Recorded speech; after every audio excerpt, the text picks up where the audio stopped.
This is what we would call in marketing a warm lead, because they want to buy a car, they're shopping for it, they just don't want our specific one. Then we basically make money from our competition. That in other industries, it's just, you optimize the heck out of it, because I just spent 400 euros on this lead through advertisement. If I have somebody say something stupid on a call, I just burn 400 euros. Welcome to Get Your House in Order, where the Medici brothers, investors and entrepreneurs, Cris Philip and Dr. Philip Zimmermann, discuss timeless principles of success, significance and legacy. A podcast for business owners who want to design a beautiful life and a beautiful business. Sponsored by the one and only exclusive Medici community.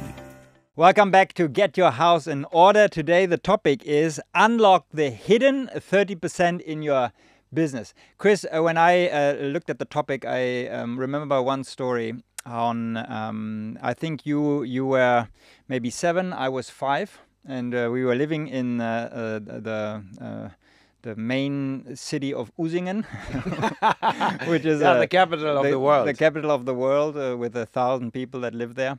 And in the summer, we always basically had a summer break, 6 weeks from kindergarten. You went to school already, and our parents worked, and so they left us at home alone.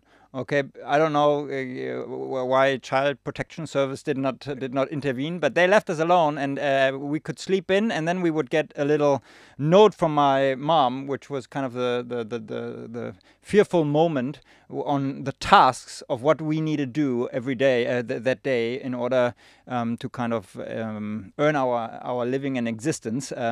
Normally the task would be like 15 minutes, but we would push it all day long, and then before 4 o'clock, and knowing that our mom would come back, we would do the task. But I remember one morning you actually got me and said, Philip, let's go to this burned down house in the woods. I don't know if you remember this, but where we lived, there were woods, and there was one house that burned down many years ago. And you said, Philip, we're gonna go and check out this burned out house. And I was like, well, we can't do that. That's not allowed, And you as my big brother told me, come follow. So I did. And we went into this house, which kind of burned down for many years ago. And it was, for little kids, it was just amazing. But I remember somewhere there in the corner, I found a little coin. I don't know if you remember that. It was a coin that was over 100 years old. And then we went back, and I was so excited about this coin, but I also had a bad conscience, so I actually told my mom and our mom about this. So you got in trouble. I didn't, because I confessed that we did this thing.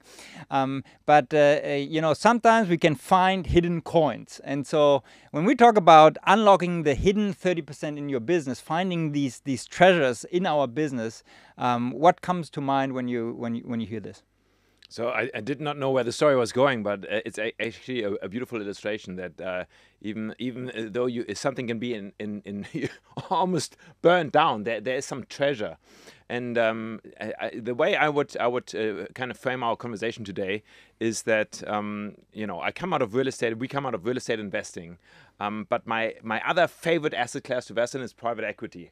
And if you know anything about private equity, it's all about looking at companies and then, kind of lifting the treasure that is hidden within that company by exploring new markets, by tapping into some of the potential that is present, but not yet through the old owners or the shareholders kind of really fully unleashed.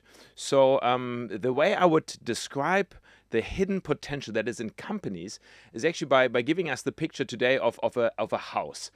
So when I bought my first house, it was a house, an apartment complex with 25 apartments. But the reality was, actually, it was not 25 apartments, it was 24 apartments.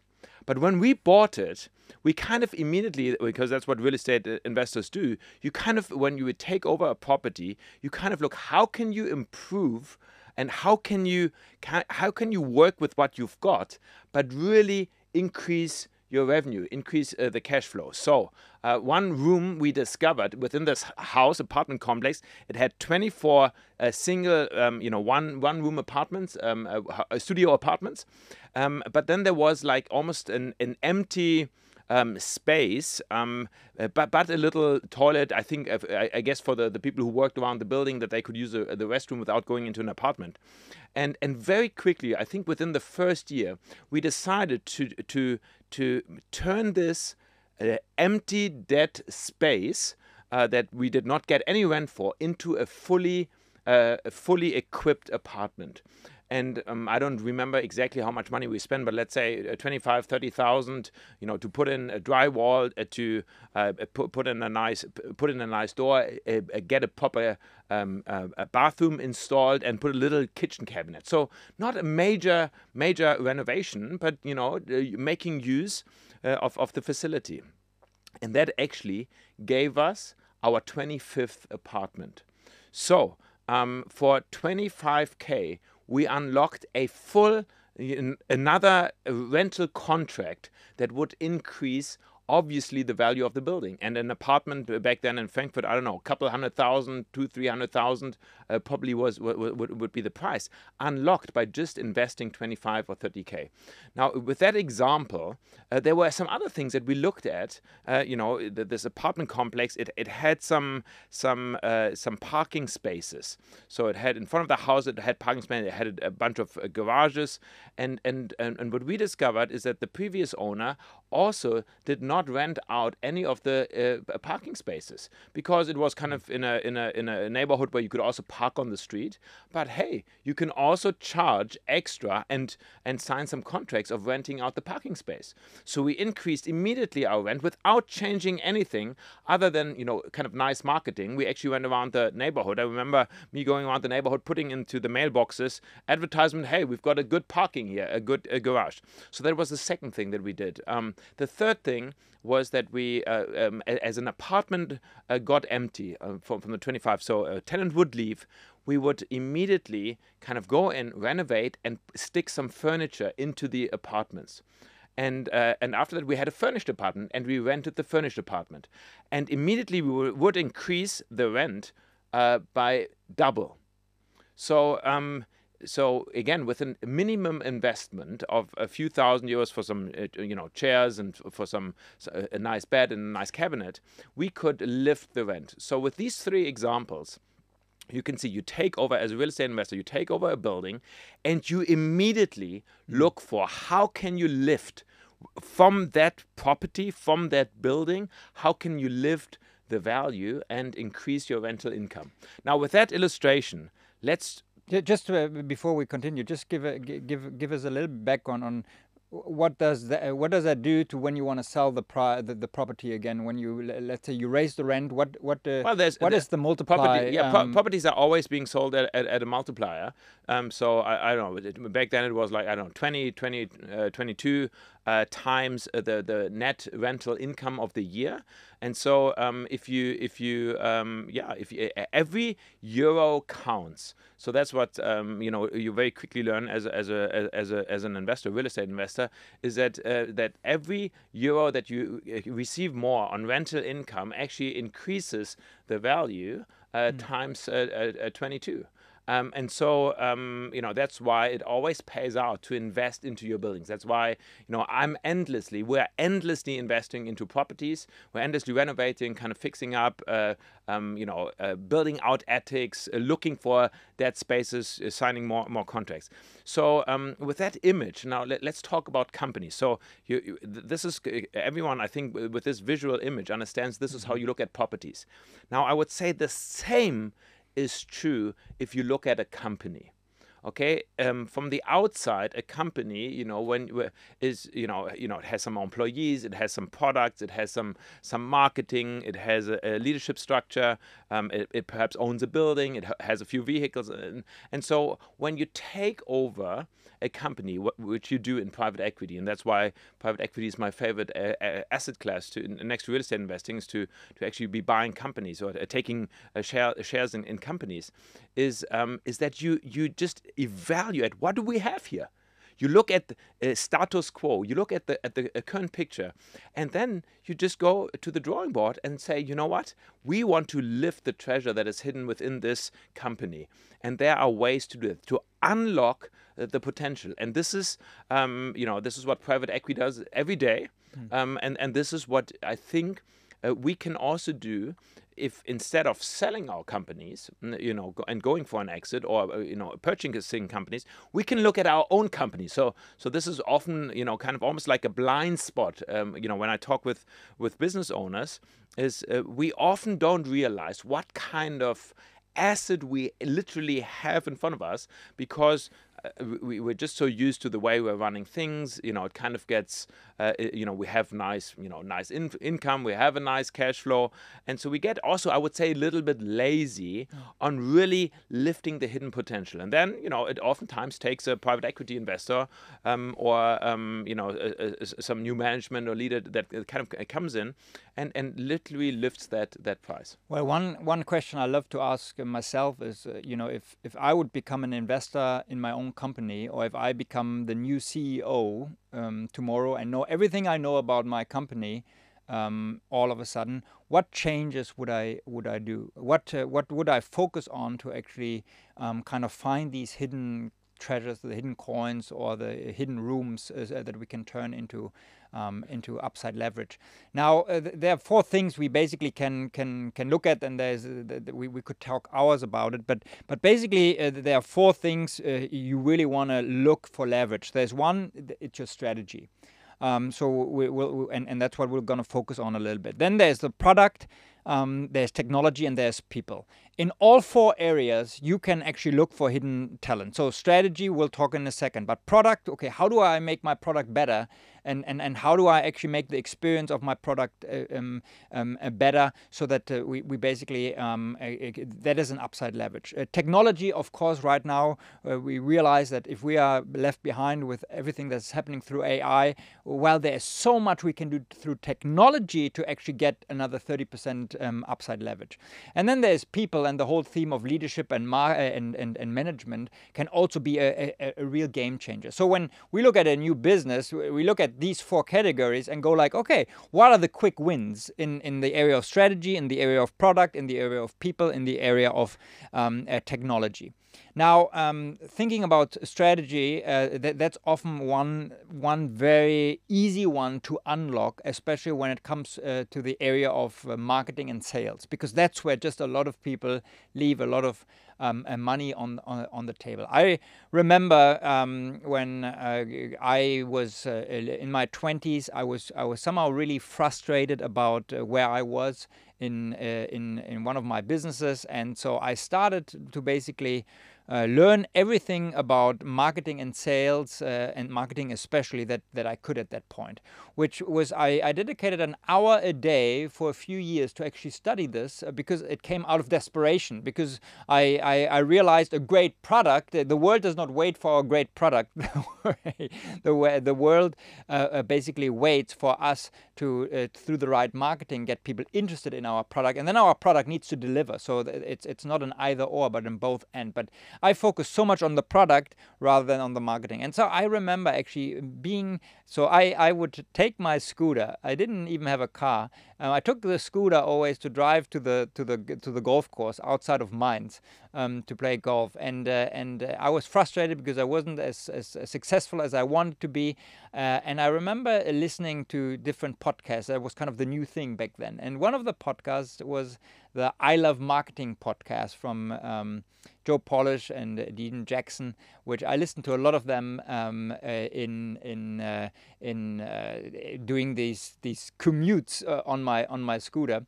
And I remember hearing a strategy when it comes to marketing, and that is the before, during, and after strategy, which kind of gives us a way to assess how we are doing. So the before unit is basically what can you do to increase people before they buy to come to you and to basically attract it to you. Then the during unit is what can you do to actually, once you have them, there, how can you actually unlock more through upsells, cross-sells, downsells? How do you actually get more out of a customer in the moment they are with you? And then the after unit, how do you make sure that you get more out of that customer through them coming back more often, through referrals, or through actually getting back more customers that got lost. And so that really helped me kind of as a thinking model to say, okay, if I can do 10% better in the before unit through the right advertisement, through the right getting people basically searching at the right places, knowing who I want, who my ideal client is, and really kind of helping them solve a problem through getting them interested in what I have to say. Then in the during unit, really think of ways, okay, how if somebody spends 100 euros in my store, how can I make it 150 euros? And all of a sudden you have an upside leverage. And if I then can implement strategies to say, okay, how can I make sure that this person actually refers 1 or 2 friends to me and be proactive about it rather than just hoping for it, wow, I can really increase the level of hidden assets in my business. Yeah, so strategy obviously is something that you kind of take a few courses if you study business at university, but it's something that endlessly needs our creativity and our continual study, and that's where I'm often surprised on of business owners. Just they learn that trade. You start with business, and then you set up your company, and it's working. And I'm in conversation with so many who have 5 employees, 10 employees, 15 employees, and they're paying their bills, and they're making enough to feed the family and to buy a nice car and to go on vacation. But they get lazy on strategy, on really looking at what do we have here as a company and how could we really leverage to another point. I was just in conversation with a friend of mine in the US. So I just got back from the US a few days ago, and his family actually owns some car dealerships in the US. And we had this fascinating conversation last week around kind of how do you increase your profit in a car dealership? Now, it's one of the oldest businesses, at least that everyone sees visibly. Every city has car dealers, and it's like a simple setup in a sense. You've got a bunch of cars in the parking lot. You've got a nice building, and then when you walk in, there's someone in a nice suit, and they kind of, hey, how can I help you? And and then they show you, and perhaps you get to test drive the car. So it's a simple way of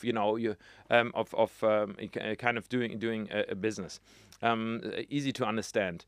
Now, I had this fascinating conversation with my friend that we talked about the hidden potential in car dealerships. Most car dealerships have perhaps one main brand. Perhaps they have a second or a third brand on their parking lot. So they kind of specialized if you're not a dealer for all kinds of used cars. But like for the new ones, you have one main brand. Now here's the interesting thing. If a customer comes to you, they stop and they walk into the car dealership, and you start engaging them, and you kind of find out what are their needs. Do they want a minivan? How big is the family? What is their price point? What do they want to purchase? And then you may very well have something that you can offer to them in that category. Let's say you go through kind of the presentation cycle, you take them for a test drive, and at the end of that, they do not buy for whatever reason. Price is too high, or they don't like the gearing or the interior design, or whatever the cause. They're not buying, and they are about to leave your property and disappear. And in 99% of all dealerships, then the customer basically is lost because they didn't buy and they didn't like this specific model. Now, I had this conversation with my friend where he actually told me that, you know what, if we have someone that is interested in buying a car, but they don't want our car, we have built a system where we actually take them to our competition. And we've cut a deal with our competition that if they buy through the competition, it may be similar price point from what we offer to them, but just a different brand. That we've negotiated some price points. If we bring them a warm lead, and this is what we would call in marketing a warm lead, because they want to buy a car, they're shopping for it, they just don't want our specific one. Then we basically make money from our competition, because we've signed some agreements where we do it, in a sense, a joint venture deal here. We do some profit share. And I thought, as we were having this conversation, I thought, what a brilliant idea. Making money off your competition with your leads. I mean, which business guy has ever thought about that? I mean, it's brilliant thinking, and it's a strategy. It's a strategy which I would assume 99% of all car dealers don't think about that, because they just, if I'm a Mercedes guy, I'm not going to send them to BMW because that's the competition. I'm going to sell my Mercedes. Well, how many people don't buy the Mercedes for whatever reason, and then they go over to a BMW, and they buy the BMW. So why not? Make a deal out of that with your competition. I thought that's a brilliant strategy. Yeah, and that's one aspect of a hidden asset, and so it's even if you don't want to kind of bring them to the competition. And another way of really looking at it is, let's say you're buying a house from a real estate agent. You've built the trust, the relationship from the real estate agent, and you buy the house. Well, all of a sudden, for a lot of people, the transaction is done then. But hey, you need basically a cleaner, you need somebody taking care about the garden, you need somebody for the pool. You have all these needs. If the real estate agent would actually have a few people that would say, you know what, if I refer somebody to you, I get a cut, or I get a percentage, or a flat fee for somebody who becomes a client. All of a sudden, you can build an asset, basically, and a revenue stream into what you're already doing. In the car dealership, it's a great example to actually stay in contact. So if you have somebody who bought a car from you, you know that in 5 or 7 years or something, that person wants to buy a car from you again. And so a lot of people just don't think of, okay, now if I would find out what the birthday is, and for the next 5 years send a little kind of a gift card of $20 from Amazon, or to say, this is an ice cream on me from the local ice cream shop, and this is the next restaurant. You do a strategy, on all of a sudden, rather than having 10% people come back and buy another car from you, you have 50% coming back and buying another car from you, because you've invested actually in the journey. And that's another hidden aspect where you feel like, oh, if I just be intentional, systematic, and that's what you're saying. It's as a business owner, our job is to work on the business rather than in it. So that means often that is like, okay, what does it actually mean? Well, it means to think about these strategies on how do we actually implement some of these things that we can actually maximize a revenue into our business. And not everything will work, but what will work all of a sudden can be a real upside leverage. Yeah. So different revenue streams. This is actually one of the things that we look at all the time. Is normally you have what is the core business, and that there's a revenue stream that clients paying for your product or for your service. But a good business actually doesn't just have one form of revenue stream, but has multiple. And so how can you, through partnerships, joint ventures, selling your list. I actually have a funny example that I've studied. Let's say you have.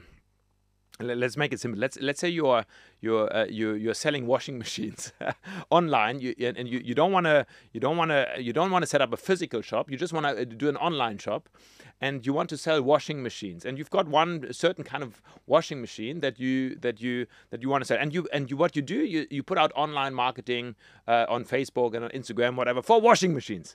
And you spend money on the marketing. You spend money, per customer, and you do the math on the algorithm, and let's say you get 100 people who don't just look at your video, but actually they kind of opt in to get in touch and receive some information. So you put out some videos or whatever on washing machines, and there may be some people who are shopping for that, and then about 100 people actually kind of end up on your website, that you've built where you're marketing your washing machine. Let's say out of these 100, 10 actually kind of put in their details that they want to speak with a sales representative, someone who can explain to them the features of the washing machine without directly buying it.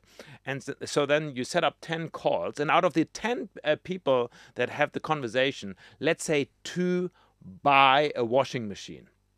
Okay, so you've come from 100 people that came to your website, 10 who made the call, 2 are actually buying. One of the questions, so here's what happens.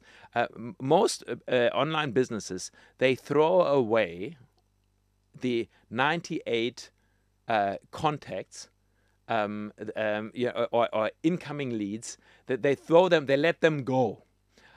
Or from the 10 people where they have the contact details, the 8 people who didn't buy, they just put them away on a list. Now, here's the interesting thing. So they had the conversation about a washing machine, but they didn't buy your washing machine. Again, how about they are looking for, obviously they're looking for a washing machine, otherwise they wouldn't be talking to a sales representative, but for whatever reason they didn't buy with you. Perhaps they didn't like the brand, they didn't like the features, perhaps your salesperson was doing a terrible job of explaining it. How about referring that again to your competition, these 8 people who are looking for, and making actually doing a joint venture with your competition to kind of lift that and make some money on the transaction through the competition. So I think it's another example, where people don't think about, what do you do with your list. So we have, at least here in Europe, lots of data protection on how you cannot just kind of sell your list and give it away. We know all kinds of businesses do it anyhow, but there are legal ways on how you can actually participate with others and actually hand them over some business and make some introductions. And I think that's a beautiful way of getting another income stream, not from your direct business, but actually from another business.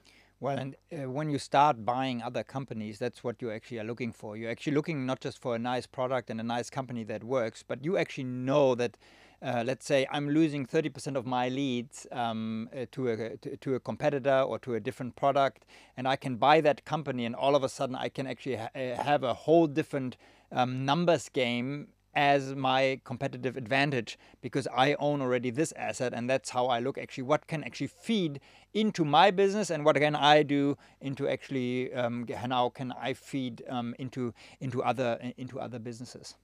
Yeah, well, the title is, getting to the 30% of the hidden assets within your company. So let's face it, for most business owners, a 30% increase on revenue would mean the world to them. So I would really, send out this big advice to either become the biggest student of kind of strategies, read books, listen to podcasts on how to increase your business through good strategy, or actually get some outside help. I've done that, so many times on helping on business development, looking at companies, and then getting to that, actually hiring some outside consultants to come in with a fresh look, perhaps from a different industry. So one of the things that I've discovered is that really oftentimes industry-specific businesses do not apply other strategies from other industries within their industry. So even by just looking, let's say I gave you an example of a car dealer and a washing machine. Now, I'm not in the car business, I'm not in the washing machine business. But perhaps I can take something that my friend is doing out of his very different field, and I can apply it to my industry. So this is actually this cross sector inspection can lead to increased revenue. Well, and that's where really innovation comes, not so much innovating in my own industry, but studying other industry and realizing, okay, if this really works there and everybody's doing it, it already becomes a standard kind of a practice. But if I could use this strategy, especially when it comes to marketing and sales, well, I could actually explode in my industry. I sometimes think that, you know, some companies that are not very much sales oriented, because they they just have people come to them. I'm thinking of maybe doctors, or you know, other industries, where if you would just start on the basics on how do you actually follow up on certain people who inquired your interest, how do you train your receptionist, how she answers the phone when somebody calls and inquires, that in other industries it's just, you know, you optimize the heck out of it, because you know, I just spent 400 euros on this lead through advertisement. If I have somebody say something stupid on a call, I just burn 400 euros. Now, if you don't come out of that industry where you have to actually invest a lot in getting high potential leads, but you still use that strategies on how do you convert somebody who shows interest, you all of a sudden, from 10 people who call your office, you know, through training your staff, all of a sudden, rather than 2 kind of coming to your practice, you have 8 or 9, because you've actually took something from another industry that they perfected, and that they know, I really kind of need to get this right, because I'm burning money, because I'm actually paying that. I had the conversation in one of our programs, who is an influencer on YouTube, has hundreds of thousands of people watching him, and so he basically gets cheap leads. He has all the leads in the world. Now I come, you know, from a background where you pay at least, you know, for an email address or a telephone number 30, 40, 50 euros, sometimes up to 200 euros to get a lead.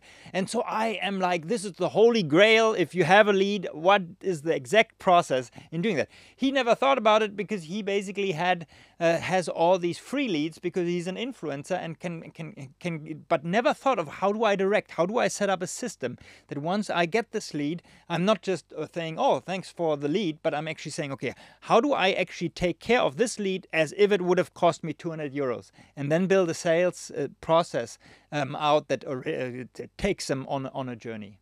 Yes, so I think we can wrap this session up and really say that there's gold in your company that is kind of hidden in the ground, and it is your job as the entrepreneur, as the business owner, to kind of lift that treasure within your own business. Yes, so find the coin, find the hidden treasure in your business, and think of ways of how you can maximize in the before, the during, and the after unit, and we'll hear each other in the next episode.